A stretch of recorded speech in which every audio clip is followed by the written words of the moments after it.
Now the next trigger events come here is the after delete. So after delete, again, whenever you want to perform a task, once the record is deleted from the Salesforce, then you will going to run any kind of automation. You will going to take help of this after delete. Like I want to confirm to the owner that the record is now deleted.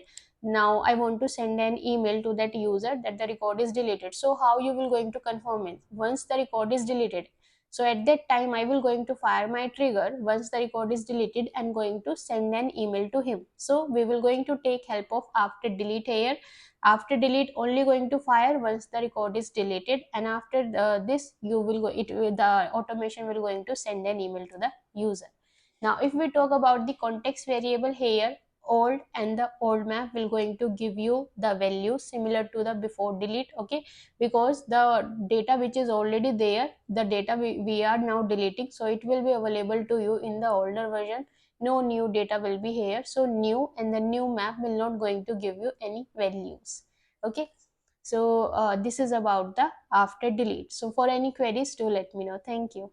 And if you want to check out the other events, you can go through the previous videos. All the different events are explained with the example, and the context variables are also explained. You can check out that.